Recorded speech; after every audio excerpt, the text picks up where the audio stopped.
काँग्रेस पक्षाच्या हृदयात राम कधीच नव्हता. रावण रूपी राक्षस होता आणि तो राक्षस पंतप्रधान नरेंद्रजी मोदी यांनी देशमुक्त काँग्रेस केली आणि राक्षस मारला. मग या देशामध्ये प्रभू रामचंद्र मंदिर बांधकाम पुनर्स्थापना झाली. तिथं रामलल्ला विराजमान झाले. त्यासाठी आंदोलनं झाली, संघर्ष केला. राम आमची हिंदूची अस्मिता आहे, श्रद्धा आहे.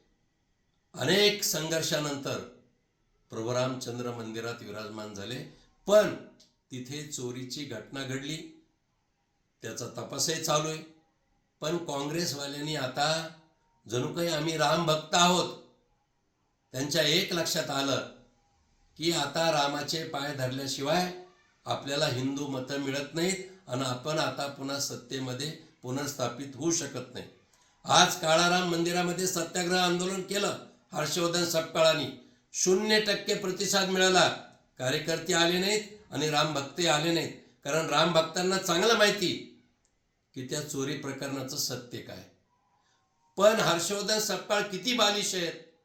काय तर म्हणे आमचं आंदोलन रोखण्यासाठी देवेंद्रजी फडणवीस मुख्यमंत्री यांनी सांगितलं की आकाशात ढग आलेत आणि पाऊस पडणार आहे.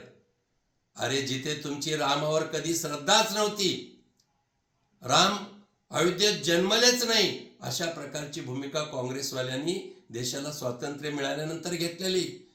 आणि आज रामाच्या चोरीच्या प्रकरणाचा विषय हातात घेऊन काँग्रेसवाले किती राजकीय नाट्य रंगू लागले हे तितकंच खरं.